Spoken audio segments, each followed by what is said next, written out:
Elle est tombée amoureuse de son jardinier, et son monde a changé pour toujours. Basé sur des faits réels. Amélie Dubois, une jeune millionnaire, vivait avec ses parents dans un hôtel particulier de luxe à Paris, entourée de richesses qui ne comblaient pas le vide de son cœur.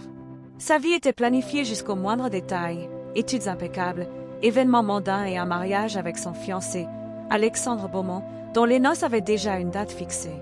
Ce jour-là, sa mère engagea un nouveau jardinier, Thomas Laurent, sans imaginer que son arrivée changerait tout ce qu'Amélie croyait certain. Thomas était humble, travailleur et possédait une sérénité qui contrastait avec la vie effrénée de la millionnaire. Chacun de ses mouvements semblait mesuré et soigneux, et cela éveilla immédiatement la curiosité d'Amélie. Dès le premier instant, la jeune femme ressentit quelque chose d'étrange en elle, un mélange de fascination et de nervosité qu'elle ne savait comment gérer. Elle tenta de l'ignorer, se rappelant son engagement envers Alexandre Beaumont et la vie qui l'attendait. Chaque sourire de Thomas, chaque geste attentif pendant qu'il soignait les fleurs, allumait en Amélie une émotion qu'elle n'avait jamais ressentie. Son cœur battait plus vite, et une sensation interdite commençait à fleurir silencieusement dans sa poitrine. Amélie essaya de se distraire avec ses obligations, mais chaque fois qu'elle croisait le regard de Thomas, elle sentait que son monde commençait à changer. Cet après-midi-là, tandis que le soleil baignait les jardins, une pensée troublante s'installa dans son esprit. Ce n'est pas seulement de la curiosité, quelque chose se réveille en moi, et je ne peux pas le contrôler. Le jour suivant, Amélie commença à chercher des excuses pour s'approcher de Thomas, observant comment il travaillait, posant des questions sur les plantes et souriant plus que d'habitude. Thomas, sans s'en rendre compte, éveillait en elle des sentiments qu'elle ne pouvait rationaliser, admiration, tendresse et un désir qu'elle savait interdit. Son cœur se débattait entre la loyauté envers son fiancé et l'attraction croissante envers l'homme humble qui s'occupait des jardins de sa demeure. Chaque rencontre augmentait la tension. Une conversation banale sur les fleurs se transformait en rire partagé, regard qui en disait plus que n'importe quel mot et silence chargé d'émotion. Amélie se sentait coupable et confuse. Elle savait que ce qu'elle ressentait était mal, mais l'honnêteté de Thomas, son humilité et la manière dont il la regardait faisaient que son cœur ignorait la raison. Parfois, en voyant Alexandre Beaumont lors des événements familiaux, Amélie sentait que quelque chose en elle changeait. Elle ne pouvait s'empêcher de le comparer à Thomas et de remettre en question ses propres sentiments. Cette nuit-là, allongée dans sa chambre, elle comprit que quelque chose d'interdit avait commencé à grandir en elle et que rien ne serait plus jamais comme avant. La montée de l'attraction. Durant les jours suivants, Amélie commença à s'approcher encore plus de Thomas, aidant dans les petits détails du jardin sous le regard distrait de sa mère, qui l'avait engagée sans connaître la connexion qui naîtrait entre deux. Chaque geste de Thomas la faisait sourire involontairement, et son cœur s'accélérait à chaque interaction qu'elle aurait. L'attraction interdite grandissait en silence, et Amélie se retrouvait à rêver éveillée d'un avenir qu'elle n'avait jamais imaginé, un avenir avec Thomas, bien que les fiançailles avec Alexandre Beaumont restaient valides. Les conflits internes se multipliaient. Elle voulait répondre aux attentes familiales, maintenir le mariage planifié, mais ne pouvait ignorer ce qu'elle ressentait pour Thomas. Sa vie commença à se diviser entre le monde sur qu'elle connaissait et le monde dangereux et inattendu que Thomas lui offrait, rempli d'émotions qu'elle n'avait jamais expérimentées. Chaque regard, chaque geste, chaque parole de Thomas était un rappel que son cœur était sur le point de se rebeller et que sa vie allait changer de manière irréversible. À la fin de l'après-midi, tandis que le ciel se teintait d'orange au-dessus des jardins, Amélie comprit que rien ne serait plus jamais pareil. L'amour interdit avait fleuri, silencieux et dangereux, marquant le début d'un chemin rempli de passion, confusion et décisions impossibles. Le tourment du cœur. Les jours suivants se transformèrent en tourbillons d'émotions pour Amélie. Chaque fois qu'elle voyait Thomas travailler dans les jardins, elle ressentait un frémissement dans la poitrine qu'elle ne pouvait expliquer. Son esprit se rappelait constamment Alexandre Beaumont, son fiancé, qui lui faisait entièrement confiance et attendait avec enthousiasme le mariage qui approchait. Amélie tentait de se concentrer sur ses responsabilités, mais chaque sourire de Thomas, chaque geste aimable, la faisait douter de son avenir planifié. Ses parents restaient ignorants des sentiments qui grandissaient chez leur fille. La mère, Catherine Dubois, satisfaite du travail de Thomas, ne soupçonnait rien, et pour Amélie, cela rendait les rencontres encore plus dangereuses et tentatrices. Un jour, pendant qu'elle s'occupait de fleurs avec Thomas, son regard croisa le sien, et le silence entreparla plus que n'importe quel mot. Amélie ressentit de la peur, mais aussi un désir intense de s'approcher, de découvrir ce que cet homme humble avait réveillé en elle. Cette nuit-là, allongée dans sa chambre, elle comprit que son cœur était divisé, un côté fidèle à Alexandre Beaumont, l'autre consumé par l'attraction interdite envers Thomas. Amélie commença à éviter délibérément son fiancé lors des événements familiaux et réunions, cherchant des excuses pour passer du temps seule dans le jardin. Alexandre Beaumont, bien que préoccupé, ne comprenait pas la distance soudaine. Il avait confiance que leur relation était solide et qu'Amélie l'aimait. Chaque rencontre avec Thomas devenait plus intense. Les conversations sur les fleurs se transformaient en rires complices et regards qui disaient ce qu'ils ne pouvaient exprimer en mots. La confusion la consumait. Elle se sentait coupable, mais ne pouvait nier l'émotion que Thomas provoquait en elle. Les sentiments grandissaient malgré le fait qu'elle savait que sa relation avec Alexandre Beaumont était en jeu. Chaque instant avec Thomas était un rappel de ce qui était interdit, mais aussi de ce que son cœur désirait. Amélie commença à remettre en question sa vie.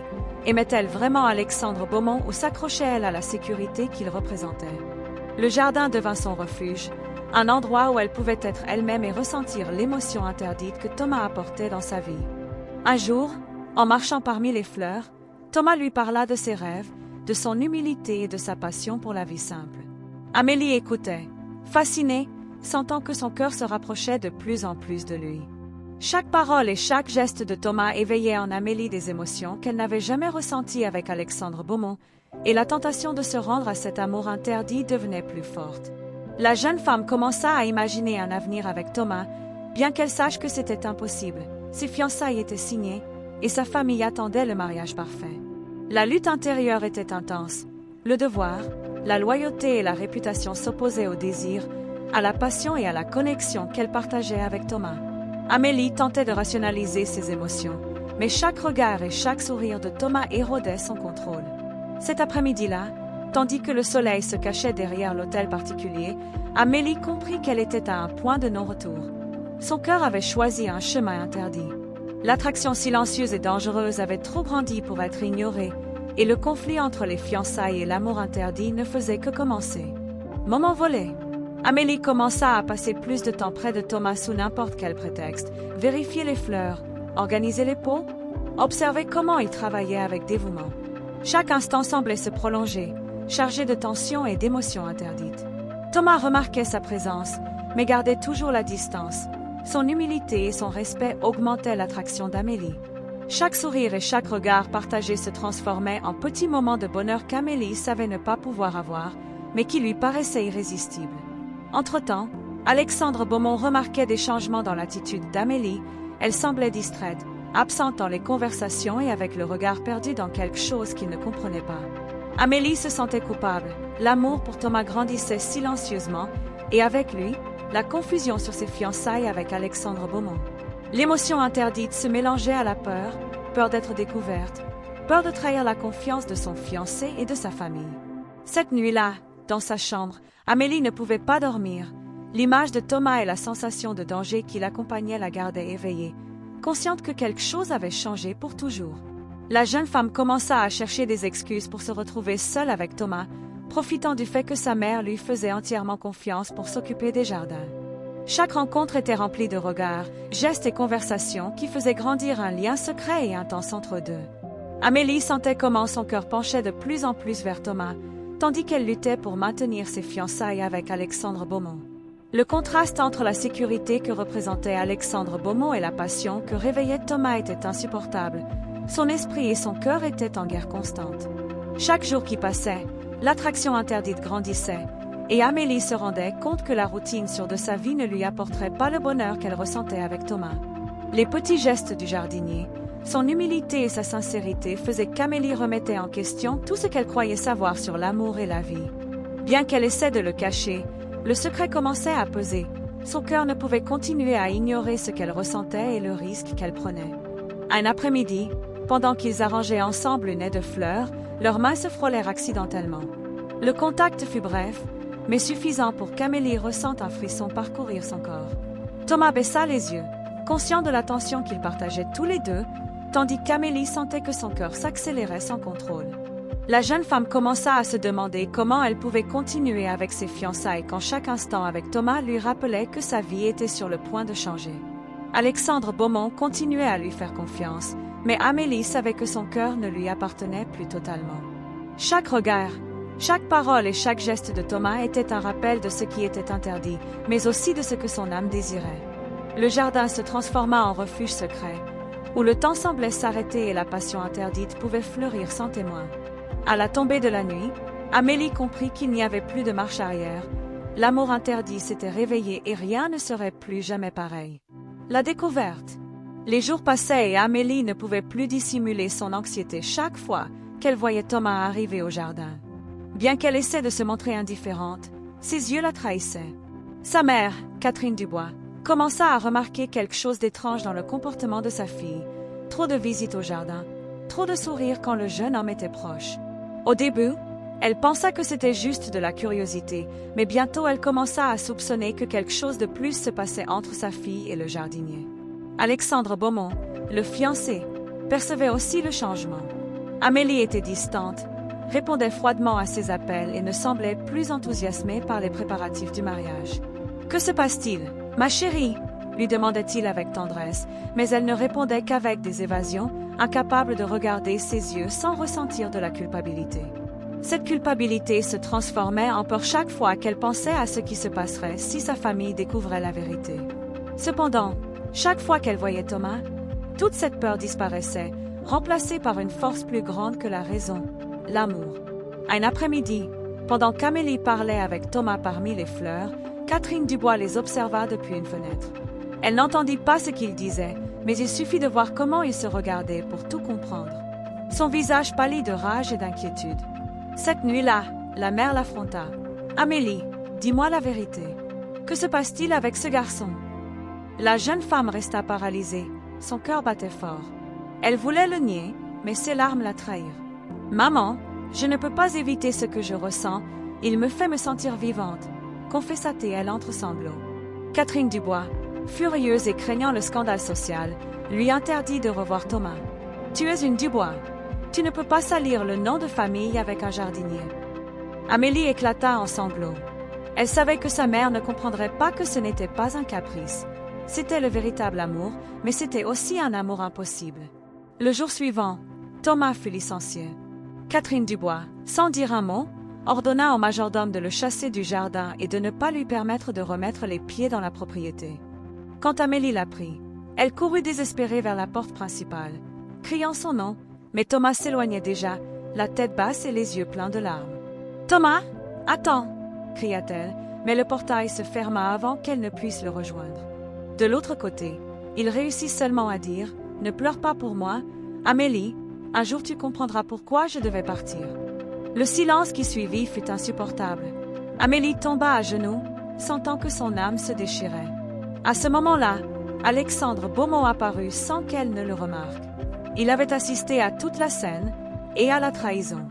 Son regard était froid, blessé, méconnaissable. « Alors c'était donc la raison de ta distance, » murmura-t-il. « Tu es tombée amoureuse du jardinier. » Le courage de suivre son cœur. Après des mois de souffrance et de silence, Amélie comprit qu'elle ne pouvait plus vivre piégée entre l'obligation et le désir. Son cœur lui criait que Thomas était son véritable amour. Alexandre Beaumont remarqua que sa fiancée avait changé. Amélie, de plus en plus distante, semblait déterminée à suivre son propre chemin. La jeune femme décida d'affronter la vérité. Elle irait là où son cœur l'appelait, même si cela signifiait défier tout ce qu'elle connaissait. Elle appela ses parents et leur dit avec fermeté « Je ne peux pas vivre une vie que je n'ai pas choisie. Thomas est l'homme que j'aime et je vais me battre pour lui. » Ses parents furent choqués. Catherine Dubois, incrédule et contrariée, tenta de la persuader, lui rappelant sa position, le mariage et le scandale social qu'il pourrait causer. Amélie les regarda dans les yeux, avec des larmes et de la détermination. « Je comprends les risques, mais le véritable amour vaut plus que n'importe quelle richesse ou tradition. » Avec cette résolution, elle prit ses affaires et sortit de l'hôtel particulier, ressentant un mélange de peur et de libération qu'elle n'avait jamais expérimenté. Sur le chemin vers le quartier de Versailles où Thomas travaillait maintenant, son cœur battait comme jamais auparavant. Chaque pas la rapprochait de l'homme qui avait transformé sa vie. Elle pensait aux jours partagés, aux rires, aux regards et à la passion silencieuse qui les avait unis dès le premier moment. Amélie arriva au parc public de Versailles où Thomas travaillait maintenant, et elle le vit de loin, concentré à soigner les plantes avec la même dévotion et passion que toujours. Son regard croisa le sien, pendant un instant, le monde sembla s'arrêter. Thomas la reconnut immédiatement, et un sourire silencieux illumina son visage. Sans hésiter, Amélie courut vers lui, laissant derrière elle les peurs, les jugements et les attentes. Chaque pas était un acte de courage et de véritable amour. Thomas laissa ce qu'il faisait et l'embrassa, avec force et émotion, comme si tous ces mois d'attente et de souffrance se condensaient dans cet instant. Leurs lèvres se rencontrèrent dans un baiser chargé de passion et de soulagement, tandis qu'ils comprenaient tous les deux que, finalement, rien ne les séparerait à nouveau. Catherine Dubois et Alexandre Beaumont arrivèrent sur place quelques minutes plus tard, mais Amélie ne doutait plus. Elle regarda sa mère avec fermeté. « Tu ne peux pas décider pour moi.